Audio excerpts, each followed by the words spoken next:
Chetna Gala Sinha wears many hats: activist, banker, mother, feminist, philanthropist, changemaker. In the 1980s, while still a student in Mumbai, Chetna joined the Jayaprakash Narayan movement, traveling across India to fight for land rights and social justice. In 1996, she founded the Mann Deshi Foundation in drought-hit Mahswar, Maharashtra, with one bold mission: to empower rural women economically and socially. A year later, she did the unthinkable. She started India's first bank for and by rural women. She was told the women were too illiterate to run a bank. She and the women she was working with proved everyone wrong. The aim of the Mann Deshi Mahila Sahakari Bank was to address women's lack of access to formal financial institutions, to be a safe space for rural women to save their money. Today, the Mann Deshi Foundation's activities go well beyond financing.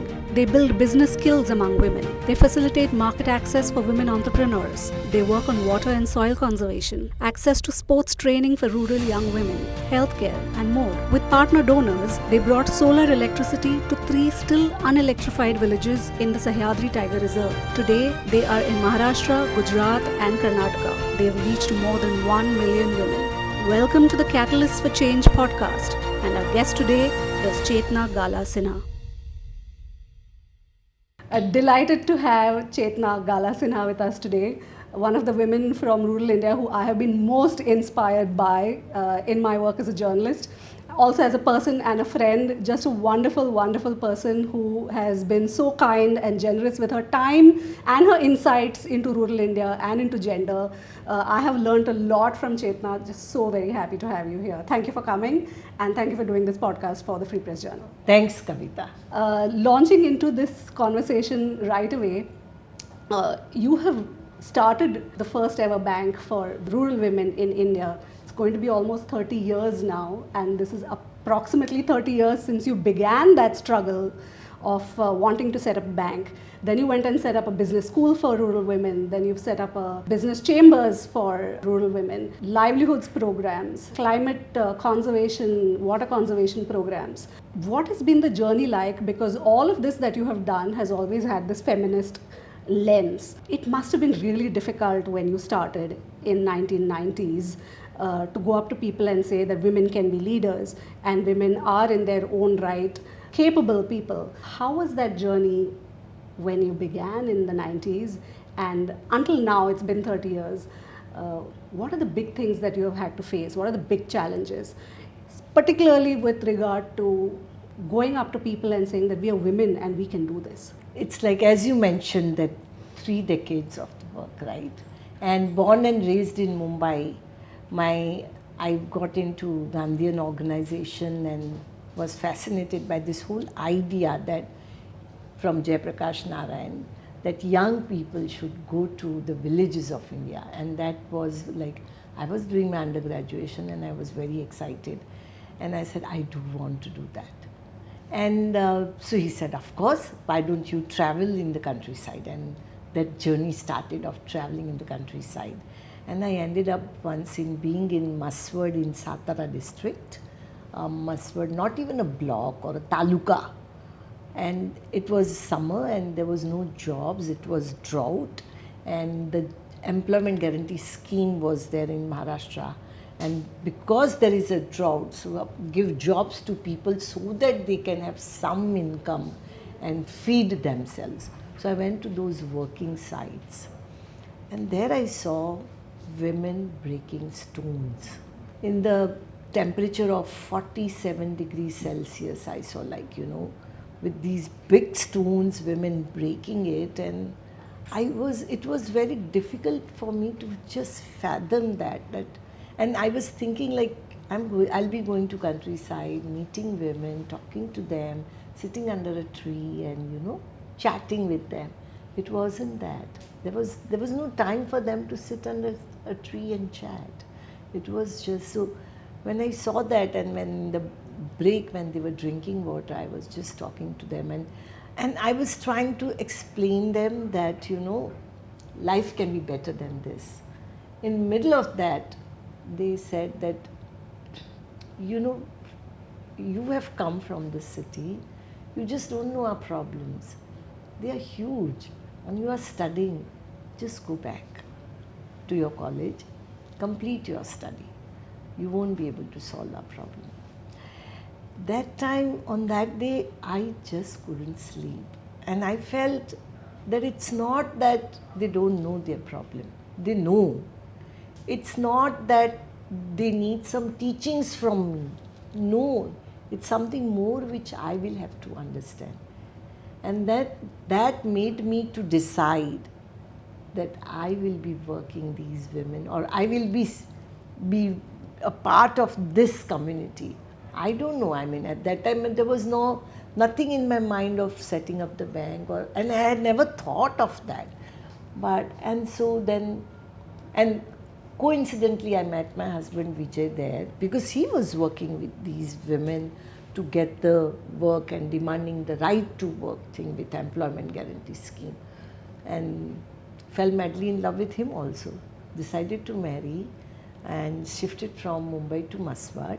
What did your parents say, if I can ask you, when you decided that I'm a Bombay girl from a fairly privileged family, doing my studies, have a promising career in Bombay, and now I've gone off into rural India, and not only am I going to take up an alternative kind of career, but I'm also marrying someone who is not what your parents might have picked if they'd been given the chance to choose. What did they say? In fact, with my decision, they were, in a way, I mean, I come from a very, a family which is, my first generation went to university in my family.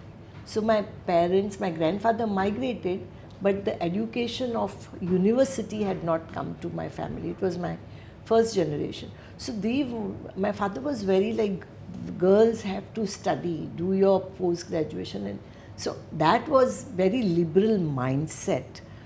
But he felt that, as you mentioned, that Bombay, and it was Bombay that time, Bombay girls in India were like, and we were supported to do everything. I used to go for swimming in Mafatlal swimming pool, used to fly kites, because South Bombay you have those small terraces and you do that. So my parents thought that you won't be able to survive there, number one.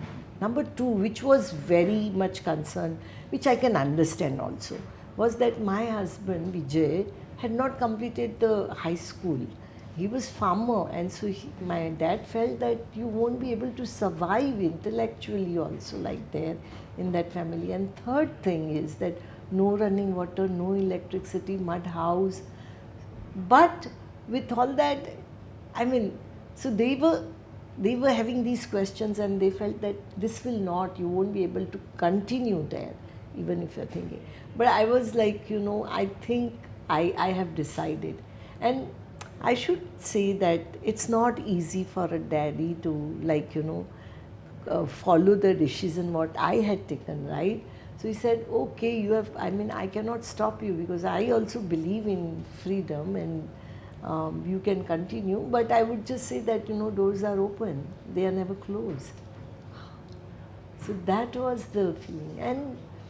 And then also after I went, it was interesting that family, they always felt that we should be connected because I may need them. That support also makes Kavitha a lot of difference, that back home somebody is there to support you. And the women who you met at these construction sites must have been in completely different kinds of socioeconomic backgrounds, completely different kinds of parental support levels or lack of support. What were the women like who decided to come along with you and say, yes, we want a bank? Tell us about that. So, actually, it was very interesting that every time I felt that, I need to do this, they came with a different idea. So women who were breaking stones, who were vending milk, who were doing street vending, selling vegetables, they said, we want to do savings. And for me, it was difficult to understand also, because I see they don't have house, they are staying on the street with their families, they don't have shelter, but they are talking of savings, because your school economics teaches you that, for saving you need some surplus. And here they were, and then so my obvious question, my bookish questions were coming out, right? So I told Kantabai that, do you even have a money to save? You are staying on the street. And she was like not replying to my question, but she was, I want to have a tarpaulin sheet of shelter for my family. In summer it is so hot here, and for that I want to save. And so I felt that she knows exactly what she wants. So then, yeah, we thought, okay, then let's go to the bank, because it didn't come like, because banks were there, one or two. So, and when I went with her to open a bank account, it, then bank manager said that she wants to save 3 rupees a day. She's not an affordable client. So it was also like bankers didn't see them as a client, right, that way. And she's not asking anything, no subsidy, no grant, no credit, nothing. An opportunity to save her hard-earned money. And that made me think that, okay, why can't we set up a bank for women like this? That's how this whole bank idea. And so it was more of their idea. I never, when I was planning, I left Mumbai and when shifted to Maswad, it was not like planned thing that, okay, I want to go there and start the bank. In fact, these women were like, we want to do savings, and for that, if these banks are not opening the account, why can't we start the bank? And I felt they are courageous. Why don't we do that? And so decided that, okay, we'll apply for the banking license. And when that decision was taken, it was so interesting. I went and understood the process. When came to Mumbai, fortunately at that time one window was open because of Marathi Committee report of Reserve Bank of India, which says that if you want to include tribals, women in the banking system, then there should be an opportunity of giving a window for setting up, issuing the license for the Women's Cooperative Bank. So then I thought, okay, this is an opportunity. Why can't we give a proposal? And so we decided to give the proposal for a women's bank. And then I was talking to women that we will have to mobilize the capital. Capital was not huge at that time. It was for women, there were some entry point norms, and capital was for a place like Maswad, which is not even a municipal corporation, a C category municipal corporation. It was just, the capital was 600,000 rupees. But at that time, to mobilize that, and women were, I was like, will we be able to do that? And women said, we will go from village to village to get that capital. So it was interesting how women were paving the journey of setting the bank and going village to village, mobilizing and telling each woman, we want to set up the bank, we will mobilize the capital, why don't we buy the shares? So that's how that journey, and I could see both the enthusiasm with them and drive which was going on. So then we applied for the banking license, and I was like, and then I submitted to the Reserve Bank of India. And it was interesting that while the submission, our Reserve Bank officers, directors, they said, we cannot even accept this proposal. You know why? Why? They said that, see the names, education, business, signatures, and in signatures there is thumb impression. All your promoting members are non-literate. So then I said, yeah, but they do not know to read and write. And they said, we cannot issue the license to the bank whose promoting members are non-literate. I felt we cannot do it. I just came back. I was so nervous. I came back, and next day morning I met all women and I said that, we won't be able to get the license because our women do not know to read and write. But our women, they said, so what? We cannot read and write. So what? We can count. We can manage our finance. That was actually, I felt like, see their hopes, see their confidence. Then they said, we'll learn to read and write. And these women, whole day they would do the job of breaking stones, and evening they will learn to read and write. And while sleeping, I felt like whole day they were breaking stone, evening they are learning to read and write, and they are dreaming of setting up the bank. Stone breakers. It was just for those days. I used to sleep and I would think like, I don't know we'll get the license or not.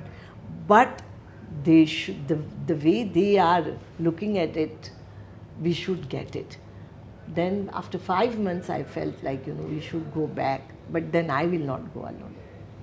Women should accompany me because they will be able to say something. I have already met them and they have denied, right? The Reserve Bank of India.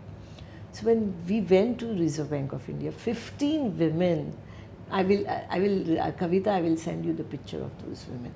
It was so interesting. We were not allowed to enter the building, and they were like, we have come here, we have got an appointment, and we are meeting the RBI officers because we have applied for the banking license. And then when we went to the cabin, they were like, they said like, you denied the license because we cannot read and write. But women said, we cannot read and write, but we can count. And the confidence was so much that they saw a calculator there with the officer and they said, you know what, here is the calculator, you be with the calculator and you tell us to calculate the interest of any principal amount. We will not use that. And we will calculate the interest of principal amount without calculator. That was their idea, no planning, nothing. And they challenged the officer, okay, you calculate, we calculate. You use calculator, we don't use calculator. And see who can calculate faster. Who were these 15 women? How did you select these 15? Actually, there was no process of selection. It was like these women who wanted to do savings, and then everybody who were coming to the literacy classes and they were like, we want to save. So these were some of the Parvati who was selling vegetables. Then there was one Baina Bai, she was selling chai. There was one Sona Tai, she was actually working on these sites of breaking stones. So these were women who did not have any shop or something, but they were doing all economic activities either on the road or in the fields, or they were farming. They were always in the sun, on the street or on the fields working. These were the women. And that's what I feel like, Mann Deshi should be special to everyone. It's not like bank which was started by Chetna Gala Sinha. No, it is a bank which was started by these women with the whole idea. They dreamt of bank that we want to do savings, and so they give.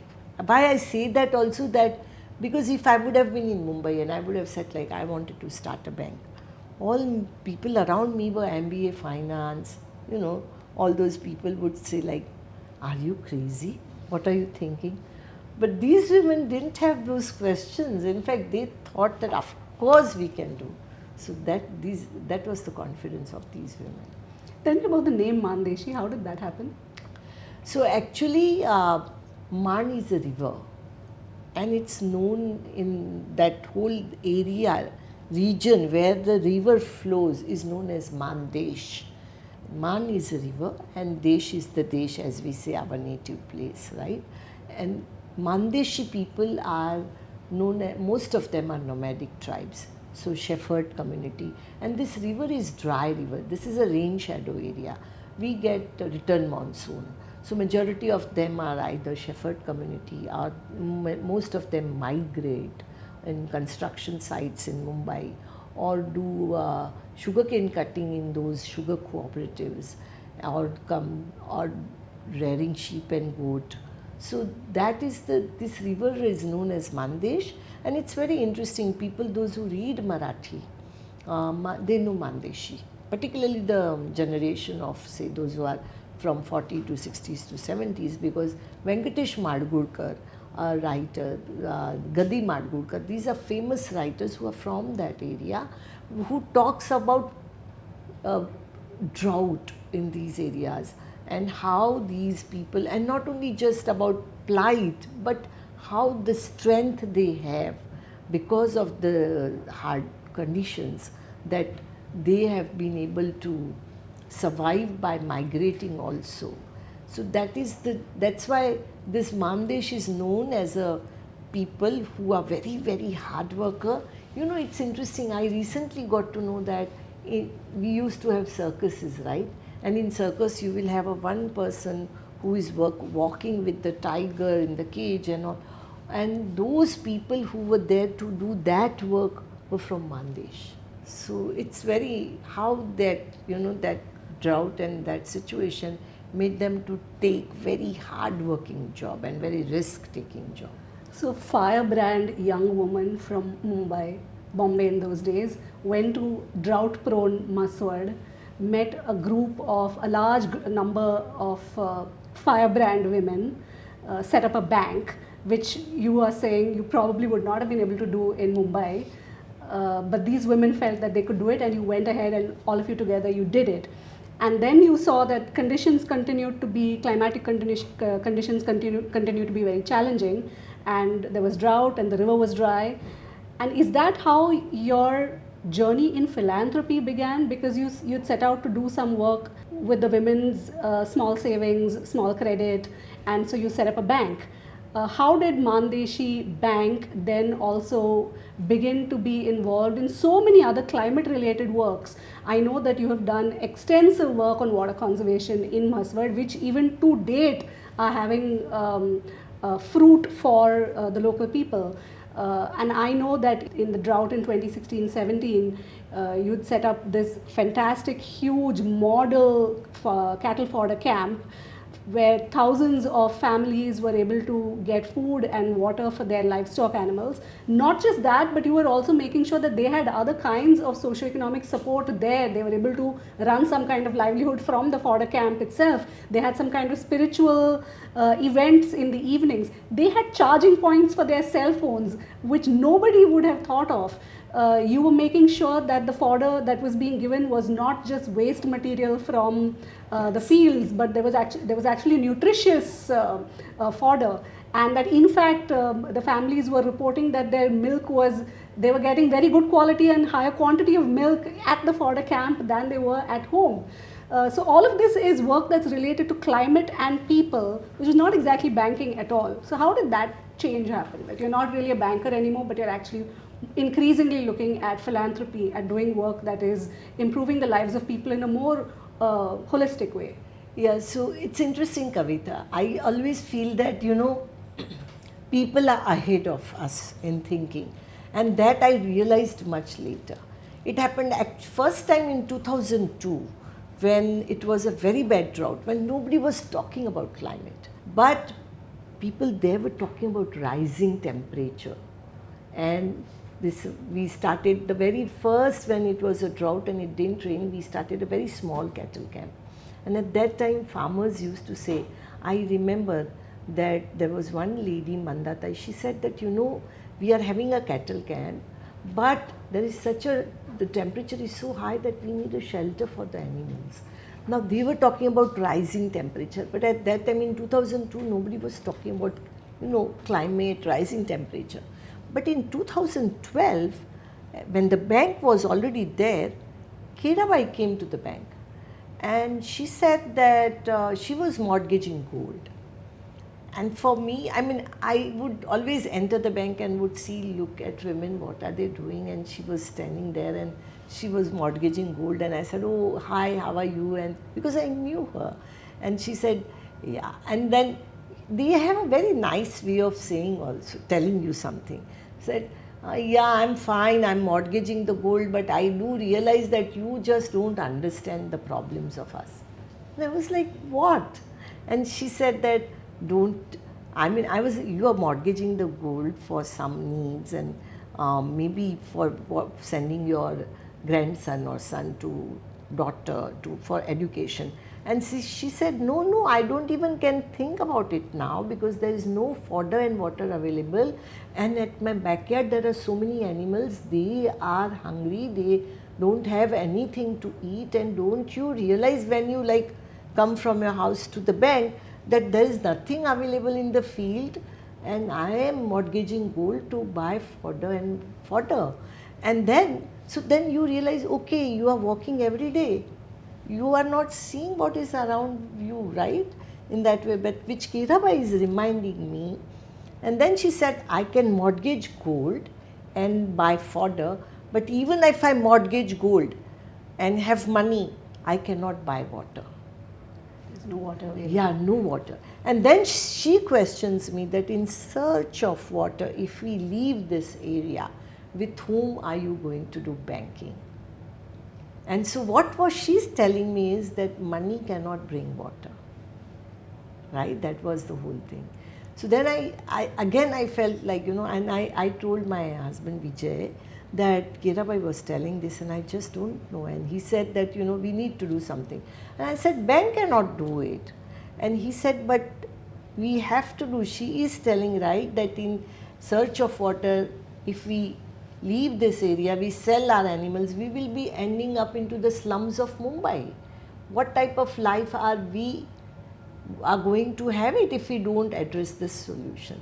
And next day, Vijay goes to near the temple of the village, display a very big board that we are starting the cattle camp for animals and farmers can come. Within 8 days, Kavitha, nearly 700 farmers from 700 villages farmer came. It was like whole taluka, because people come to the temple and then they hear that cattle camp is starting. And we got within week nearly 12,000 animals who were tied and who came with the farmers brought their animals. And it was like we have to now provide a water and a fodder. And at the same time, from where these resources will come? There were no funders' agenda was there. And so we said, okay. And for nearly 8 to 10 days, we just appealed farmers locally that, those who have excess fodder or whatever, why don't you please give, and appealed farmers who had water in their wells that give water. We will make the arrangement. Some supporters in Mumbai, one of the very great supporters, Sripad Harpe, he said, okay, I'll give you immediately 2 tankers. And so that you all can at least start fetching the water. And we did that. And then when we started giving fodder and water to the animals, later on the news of, you came right there with that news of drought came, and then the funders came forward to give it. But in first 15 days, farmers themselves were giving their fodder, their water. And I would say that was the biggest philanthropy, where farmers were making sure that our animals should survive and we should give water and fodder. And unfortunately, we didn't get rain for 1 full year in that year. And so we had to continue. And when we had to continue, then you bring government, right? Because there was no policy on fodder of the government of Maharashtra. Rajasthan had it. So we said that Maharashtra government should have a policy about this, that what happens in drought if there is no fodder and water. How do you see that your cattle are not killed or butchered? And farmers don't want that.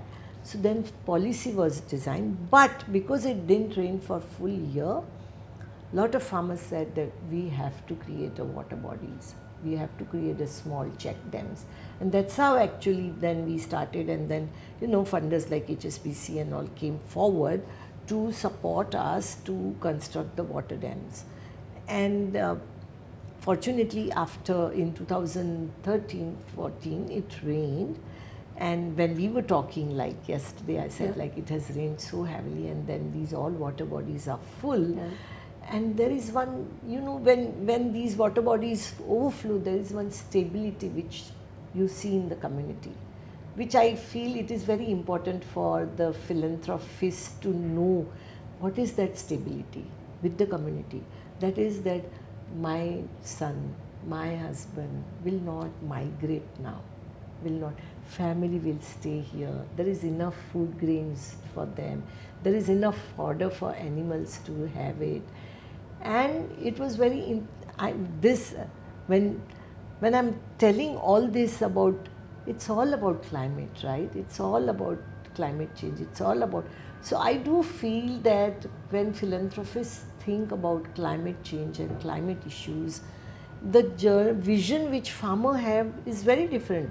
The construction of water bodies never started because funders were telling that.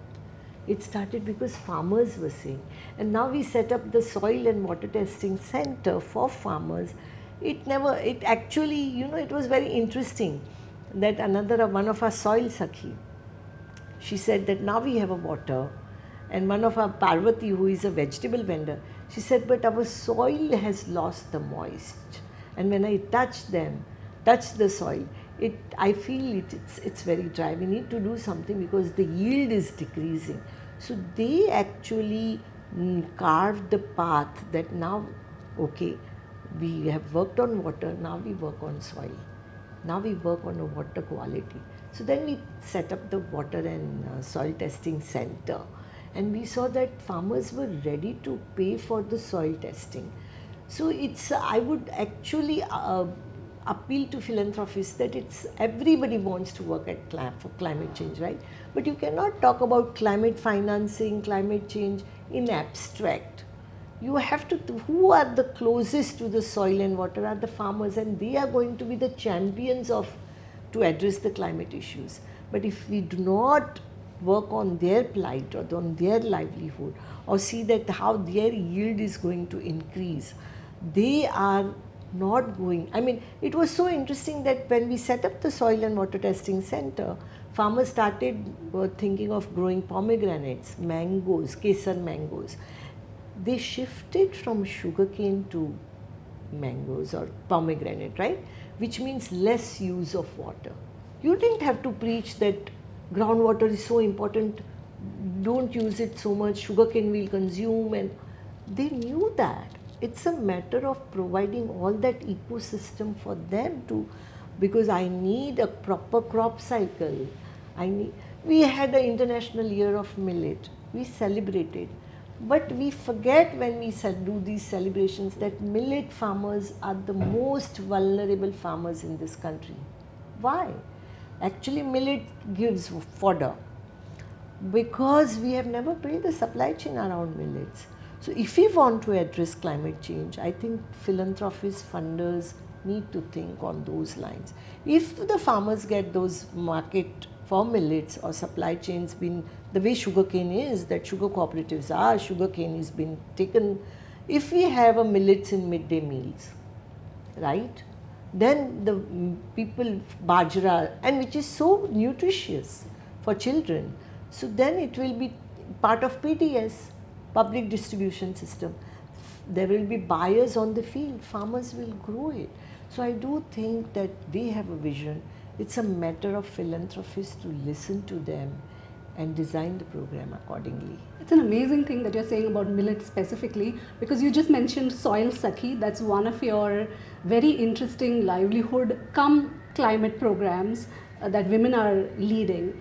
And I remember covering long ago a story about your goat doctors, and that headline had got me so many emails from readers because it was a beautiful headline that said that they haven't completed their class 10 but they're doctors. So they were working on sterilizing and fertility for goats. Yes.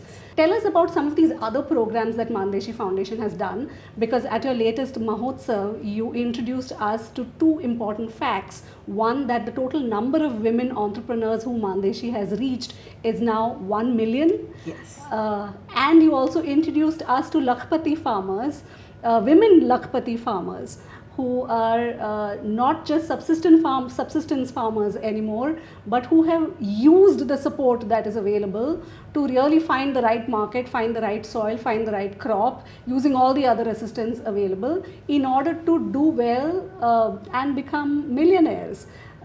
So tell us about some of these other programs that are livelihood programs and how Mann Deshi ended up creating some of these programs. So actually, Kavitha, it had always been like, it was once we set up the bank, then we were thinking, okay, design the product and banking product, and we were busy that. But then women would come forward and they said, like, some of the women, as you mentioned about the goat program, how was it started? Some women came and they said, like, we are taking loan to buy goats, but there are no veterinary centers for small animals. And we were like, okay, we should do something. And we are talking about, funders, philanthropists do talk about livelihood. It is important at a grassroots level in the villages, the livelihood. But and job creations of vocational training. All these things are very important. But when you are in the at the grassroots level, if you set up a vocational training of tailoring or beauty, so we thought if we do that, some of the women said like, we are rearing goat and sheep, and what we will do with your these courses? And then we thought like, we have to think differently, and it's not, the agenda should not come from top to bottom, right? The agenda should come from women themselves, and they were already indicating something. So then we thought, okay, why don't we design such courses which will help women there? So bank is providing the capital for women to buy goats, so why not set up a business school for rural women with Deshi MBA program, where these women can do such courses like paravets. Now when you say paravet and all, with women, it's another thing. It's always, there has to be, when our women were setting up the bank, everybody would make fun of women. They would say, what bank they are going to start? It is a kachra bank. So they would always want to make it that whatever we are doing is excellent, best quality. So when we started this paravet program, our paravets, they were going on two-wheeler and they were going to do insemination in the goats, which in the villages people are going to make fun of it, right? So they want to find the way to address that, because they will not tolerate that they don't take any rubbish. You make fun of them. So they said that, we are goat doctors and we do vaccination, insemination. There are a lot. And then and it was so interesting, it wasn't like you give them, they were charging fees to women, and women were ready. Women, when men were making fun of them, women who were owning goats, they would stand beside them and say, why are you making fun? They tell their husband also, she is coming here for my goat. So that dignity and pride is so important. So we started saying like, this is Deshi MBA for our women, which actually makes them that if you take the course, you don't look for the jobs. You start your own services, you start your own businesses, you provide the jobs. And so women started, so we have different, so in Deshi MBA, one is paravet, where they take the training and they provide these services, they get income from there. Similarly, other courses are like, making in a catering, making paper cups and paper plates, doing those business, buy machinery and do it. The capital will be made available by the bank. So when we had this Deshi MBA, I'm so proud to share with you that when we launched this business school for rural women, I remember in 2008 or 9, Harvard Business School did some listing of very good business school.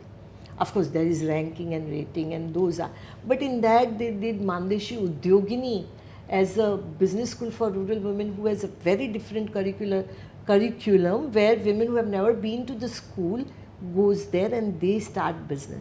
And I'm proud to share with you, with this livelihood program and all, when we did the partnership with National Skill Development Corporation, we told them, it was more like a vocational skill. We said, you just cannot do training, because in India, in villages, there are no job opportunities. So you have to think on entrepreneurship.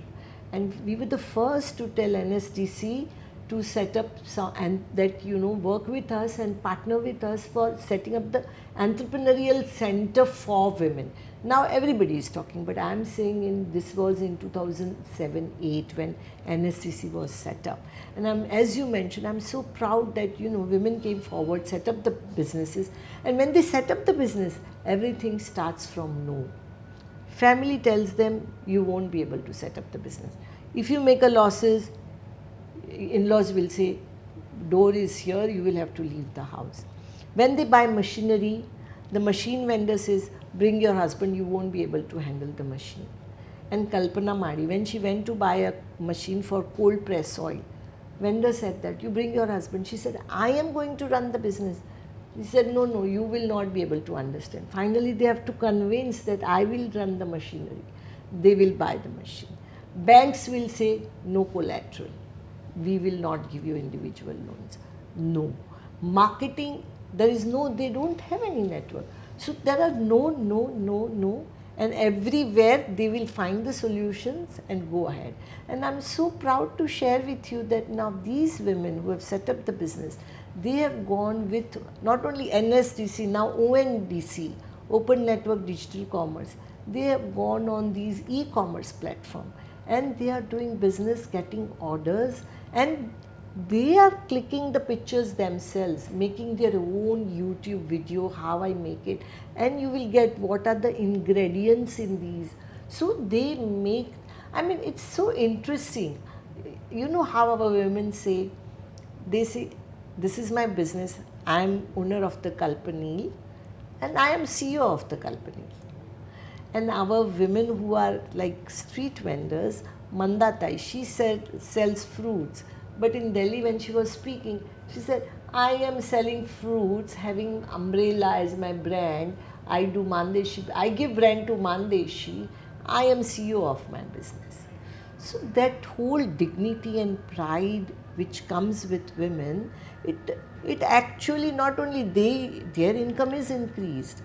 Data shows so much, like if lot of funder in philanthropy, we talk about data, we talk about measuring, we talk about impact. But the biggest impact is, and I will share with you one cane worker, Jadavbai. She was making cane products and she was making some very beautiful cane products. She was selling in the Mahotsav in Mumbai. She was celebrated by IG police and she was very proud of it. And with this whole picture, she displayed her picture in the village, at the entrance of the village. Her husband used to drink and loiter around. And when her cutouts was there, you have in villages there are big cutouts like politicians cutouts, this cutout. But our women who are getting award and they say themselves as a CEO, their cutouts. And her husband used to drink. So everyone said that, your wife is like here with the cutouts, we're getting an award from the IPS officer and you are drinking. Next day, her husband stopped drinking. And he said, no, I shouldn't do that. So that impact, that measurement, these are not just anecdotes. These are transforming lives. And not only their lives, but their next generation. And that next generation just does not become like, okay, having a middle class family, getting them married with more golds. No, they make sure that she becomes a physiotherapist. They make sure she becomes a computer engineer. So it's very interesting. It's not just of course there is a tangible wealth creation, but there is a soft wealth creation which comes with education and everything. And they are the role model for other women. I think a lot of this is because of one thing that you have said repeatedly. I've heard you say this in your TED talk. I've heard you say this to me earlier when I've interviewed you for my book at some point of time. You said that you shouldn't give poor people poor solutions. And when you're talking about this transformative change that you're able to bring about in the lives of people, because you're not giving them freebies, you're not giving them charity, you're looking at philanthropy as a way to change their lives and a way to make their lives sustainably better for their future generations. How has that principle that one must not give poor solutions to poor people, how has that principle stayed with you for so many years? How has that evolved over a period of time? How has that affected the work how has that affected the approach that Mann Deshi Foundation takes to a lot of the work that you do? Actually this whole do not give poor solutions to poor people came in my mind more with when I was, because every solutions we try to work out and then without asking community, something goes wrong. I'll narrate you another example. One lady came to the bank, Sonatai, and she came on weekly market day, very much vulnerable, and she took out one of her gold earring and she said that I would like to mortgage this and I want 300 rupees. For why? I was just like, one earring you are giving and 300 rupees. She said, I want to go to doctor. My child is having a gastro. So, and I don't have enough money and if I don't do anything, I will lose my child. So our branch manager, we said like, you keep this earring, we give you 300 rupees. She said, no, I am giving you. See the dignity. you give me, I give my earring, you give me 300 rupees, I repay back. But we decided, yeah, you give us 300 rupees back, but you first go to the doctor, take this money. After 15 days, she comes back and she gives back 300 rupees. So one thing I always used to be like, women used to indicate that there is so much of dignity in them, which we do not want. So when you are, as a philanthropist, if you want to give, one thing has to be in mind, that the person whom you are giving is, you have to maintain the dignity of that person, right? It is so important. Sonatai taught me that. The second thing, when we were designing the product for savings, we did these boxes where women can save money, and we were thinking, these women having wage laborers, they will save in coins, they will have 1 rupees, 2 rupees, 3 rupees, so let's give them box. Now what happened, we distributed 7,000 boxes, very colorful Mickey Mouse on that, and to all women. And then when we did that, after 2 weeks, one woman came with a broken box, and she said, whose stupid idea was this? And I said, it was mine. And she said, you know what, the box got full, before your bank's representative comes, my husband broke away box and took away all the money and used it in drinking. Who is responsible for that? And she was raising a right question, that if you don't know our lives, don't mess with us. And then that was the time we realized that, they have a right to ask for the solutions which is going to create a wealth for them. And many times it do happen that, when we design, we say, oh, chota save karenge, they would need box. Why? And same with digital banking. When we were incorporating digital banking, using digital wallet or ATM cards, women said that we don't want PIN number. And we said, but everybody uses PIN number, and we will do financial literacy, help you to understand. They said, no, find some other solution. Then they said, what about this? Something which we can use our body to open the digital wallet. So we said, yeah, biometric. And they said that there has to be a voice note also. So when we did that with our digital banking, you know what women said? They said, see, anybody can steal my PIN number. लेकिन मेरा अंगूठा कोई नहीं चुरा ले जाएगा ना. Nobody will take away my thumb. Nobody will take away my face.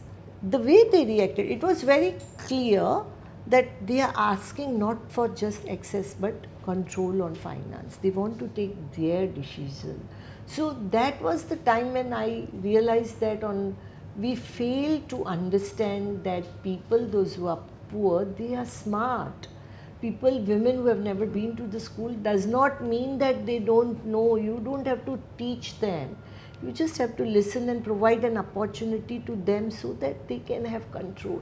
Because they are continuously not thinking of just access, they are thinking of wealth creation. So when you provide this smart solutions, they will generate wealth. And that's what I always, so it was, and I am so, why we say that this will not be possible, because on our side it becomes difficult to provide those, work out those solutions, right? That add a voice note, add biometric, there's more work. So I always feel that when you provide solutions, it's important because they know exactly what they want, and with the solutions they are generating not only wealth in their families but wealth in the communities.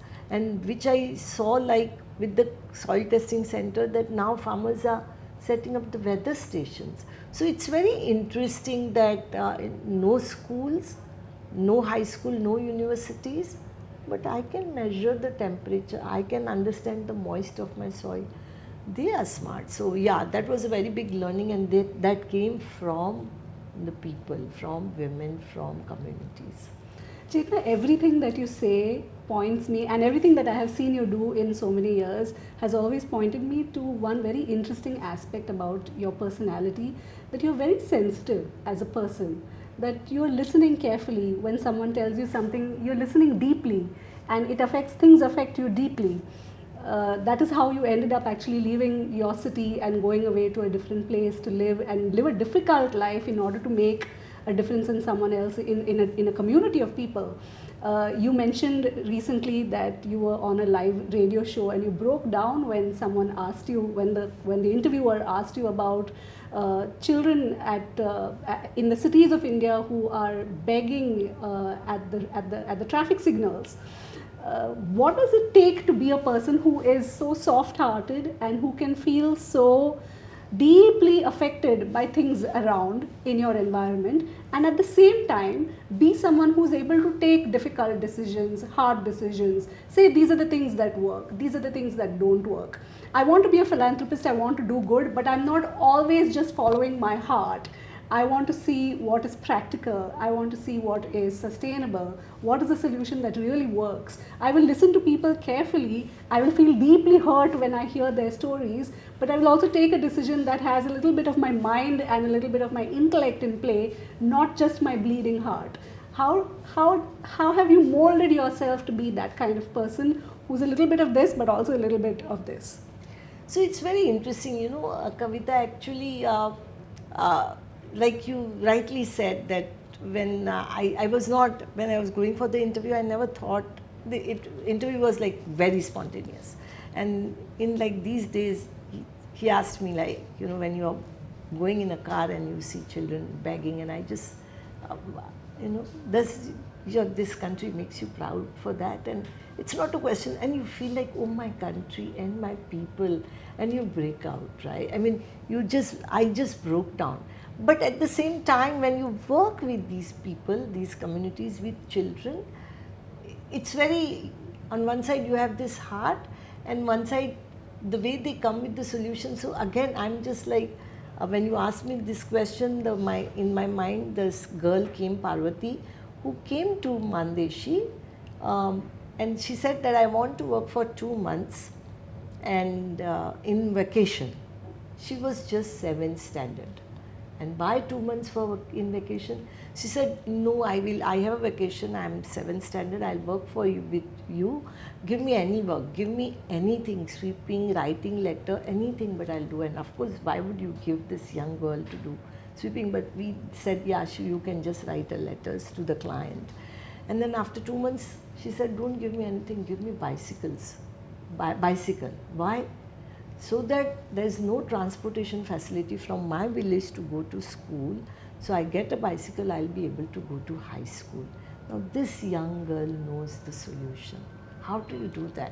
The first thing is like, okay, you keep saying government, like we provide bicycles for girls to go to school. You tell philanthropy, they will say it is a capital expenditure. Those things comes up. But here we said, okay, we don't have funds but we can provide bicycles, get a crowdfunding from the people. People are going to give. And first we provided a bicycles as a loan to go to school with a very much zero interest. And then so many parents, they bought bicycle for girls to go to school. Later on, the philanthropist also understood that, bicycles will help them to go to school. You don't have to create a schools, and schools are there.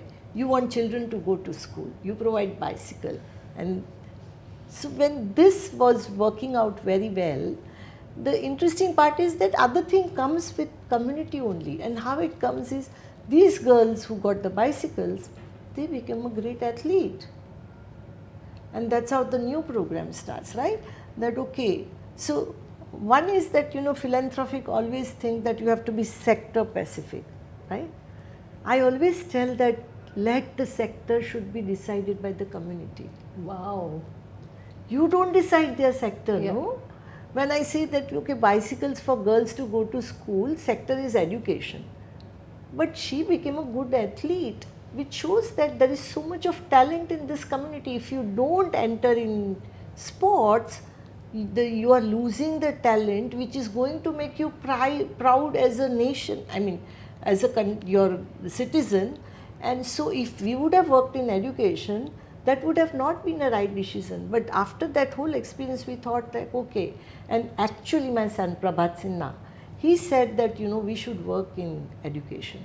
These girls have so much strength in their legs. They can just be on the farm. They can chase buffaloes for kilometers and kilometers. And when we set up the sports academy, we saw that these girls were going to Iceland and getting silver medal, girls going to state of Virginia and getting running marathon and getting gold medal. If we would have selected that sector of education, that whole talent which is there in this Shepherd community particularly would not have come. And we set up the sports academy and see how people talk of scale, that you don't work in sector, scale will not come. But here how the scale came, that when this whole program, one officer, Mayank Chaturvedi, came from Dantewada. Just he was visiting my Prabhat, my son, and he saw this sports academy and he said, you know what, in Dantewada, which is a conflict area, if we can have something like this, the young energy will not go towards radicalism, but they will go in sports. And then you work with the government and the scale comes. And now they are having 50 Maidan Cups. So it's very interesting. I think philanthropists should understand that don't define your sectors with your knowledge. Community is very knowledgeable. They will define the sectors. And I'm so proud that today this sports academy, from cycle to marathons in state of Virginia, from cycle to small village in Mann Taluka, going to high school, these girls are going for marathon in US in state of Virginia. Some of your champions have also been selected for national teams. I spoke to a wrestler girl who was, Mumtaz. So clearly your sports program is having tremendous success. Yeah, and Mumtaz actually in the Canadian consulate, she became one day a Canadian consular for one day. Wow. So it's very interesting, like, and it shows that there is so much talent which we miss if we don't think the way community wants us to think. Tell us, if you meet young philanthropists today, let's say that you meet a very young Chetna. She's in her mid-20s and she's thinking about a career in philanthropy. What is the advice that you would give her from your experiences? I mean, you've already spoken a lot about how you have done things differently from others and how it has worked for you and how it has worked tremendously for Mann Deshi. But for someone in Mumbai, say, what are the things that young philanthropists today need to understand, need to know, and need to be aware of? So one thing that I see lot of talent in young people, lot of qualities, particularly less biased, less judgmental, ready to take a risk. And I would always first say that, whatever idea you have, and if you think it is going to, this is my idea, work on it. Maybe everyone would say that it is not going to work. Believe in you.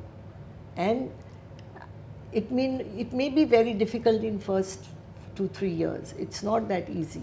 But you believe in it, that is number one.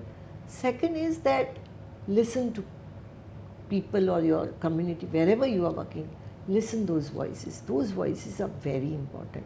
And I'll share with you another thing which I always like, I keep reminding myself that and this is for young people, like when I was co-chairing Davos at World Economic Forum in 2018, and it was I always ask women, that, what am I going to talk there? Because from Global South, I will be the person, otherwise there are everybody from US, Europe, and Christine Lagarde, Ellen Sorbergs, these type of women.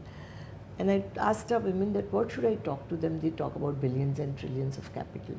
And these women said that go and tell them that you may talk about billions and trillions of capital, but for us the courage is the capital. And our courage made us to, generate the capital for the bank, which no investor came when we set up. So when they said our courage is the capital, no investor even looked at us when we set up. So to young people I say that, don't be investor driven, don't be funder driven, be community driven. Community gives you a lot of wisdom. Listen to their voices. You will be able to do something extraordinary where investors are going to come. I mean, and these women said that if you don't invest in us, it's your failure. So I want to tell young people that if you think something very important, do on it, listen to people, do it. And it, investors will come. Otherwise, they will think we have failed if we have not invested. Philanthropists will come. Otherwise, they'll think that, we have failed if we, as a philanthropist, we have not invested in these communities. One last question before I let you go. Gender is something that has informed your work from over the decades. This has been something that has always been so close to your heart. When you started, things were different, and gender was not something that philanthropy was considering very seriously. Today it's quite popular, and everyone wants to work on gender. Lots of philanthropists have programs that are gender focused. Corporate India is also increasingly becoming gender friendly, gender neutral. In philanthropy, do you find that there are some things about gender-based programs for women, programs for marginalized communities and women from those communities? Do you find things that continue to annoy you, things that are probably programs designed by men, or just lacking in some kind of dissonant from local realities of women? Are there things that bother you about how the subject of gender is currently looked at within the philanthropy field? It's very like in any informal sector, I would say, or in a mainstream sector, we want to think in a particular way, right? Like when we are talking about gender, we say that, okay, we want to invest in gender. We want to see that in philanthropic sector also, when you're working with gender and livelihood, gender and businesses. And then I'll give you two examples where I feel that, we need to talk to philanthropists that, when women come, they don't come alone. They come with families, right? And there are a lot of, so when women are setting up the business, now I will again repeat that thing. Kalpana has set up the business of cold press oil. Her brand name is Kalpanil. She has given her name. She is doing a business very successfully. Now her husband is joining it, right? Husband closed his mobile Shopee and joined her. That became a family business led by women. If husband joins, that's fine. And how do we create? So I want to say, when you are in thinking of gender, investing in women entrepreneurship, the vision has to be that we will be creating a lot of small and micro enterprise which will be led by women. Men can join them. That is one.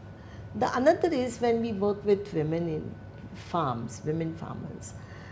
Beginning, yes, the decision on the farm are made by men, so they should be made by women, of course. But how does that differ? Are women different farmers? Do they take some decisions that are very different from men farmers? Yeah, because their whole working style is very different on the farm also. So when women are in agriculture, they will take care of animals. So and men will sell the milk, but animals to take care, raise, women do it, right? So they will remember that if my animal will not have a fodder to eat, how will animal be survive?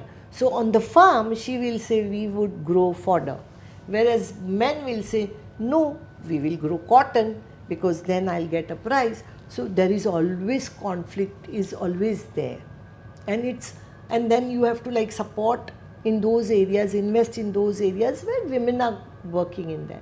So there is there.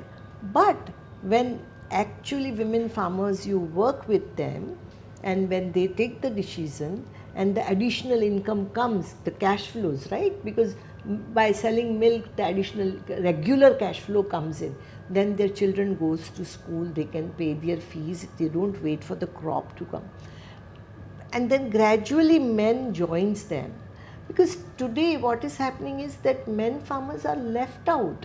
And one thing which I hear everywhere you will see that young women either in the villages or in 3-4 tier cities, if you ask women farmers, middle-aged women or old women, that what makes you a sleepless night? And she would say that I don't, nobody is going to marry farmer. I don't want my son to remain unmarried. If he's a farmer, nobody will marry him. So I feel that when we are talking about gender, we are talking about investing or giving, being philanthropist in sector, other different sectors, working with women.